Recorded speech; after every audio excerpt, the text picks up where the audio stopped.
Okay, so isang magandang araw mga pre. So Happy New Year. So balik tayo sa ating trabaho na pagkakarpintero mga pare ko.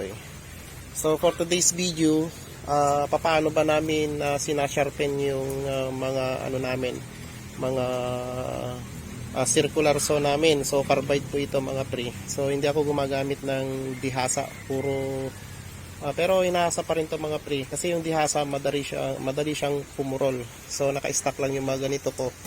So tingnan natin yung mga dihasa ko. Yung mga walang carbide. So ayan siya. So hindi ko sila ginagamit mga pare ko.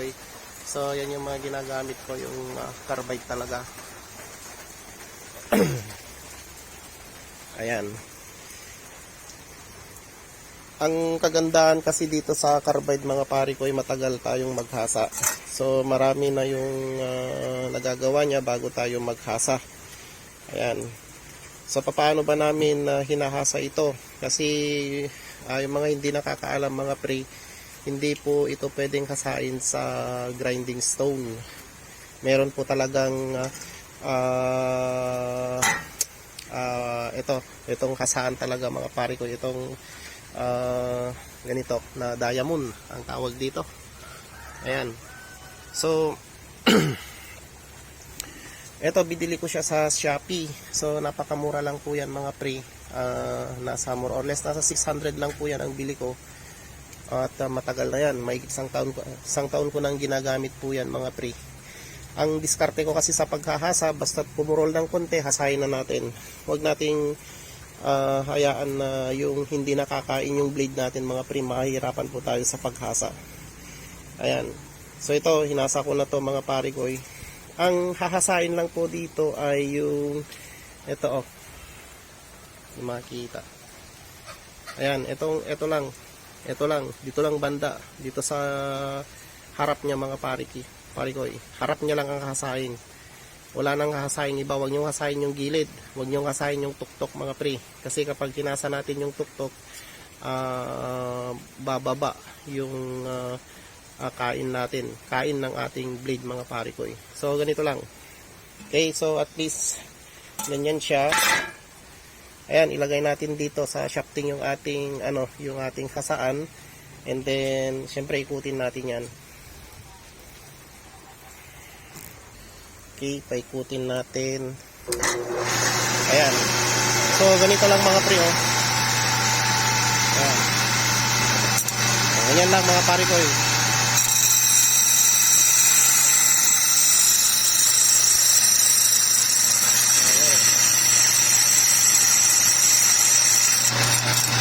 So, konti lang mga pre.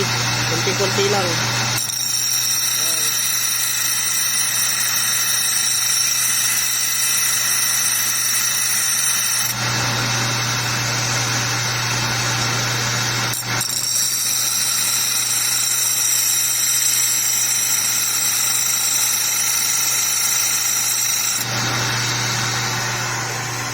Ayan, di ba?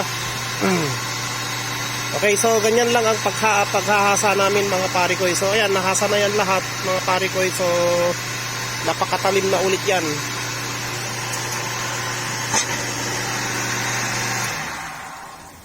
Okay, so try natin mga pare ko. Okay, so ito yung ating hasaan mga pre. So tinanggal ko na. So ayan, naglagay ako ng singsing kasi siya, masyadong maliit yung shafting natin mga pare ko. So ayan.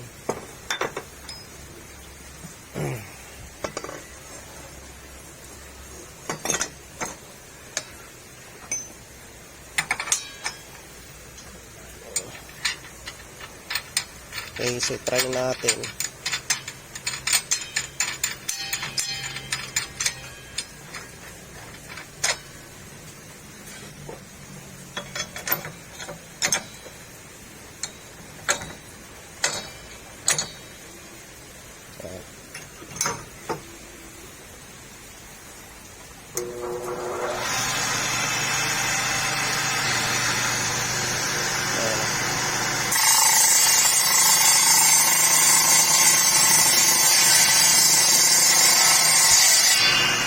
Okay, so goods na goods mga pre. So, ayan, napakatalim na niya mga pare ko. So, dapat ganyan yung blade natin. Hindi yung umuusok mga pare ko. So, ayan. Peace.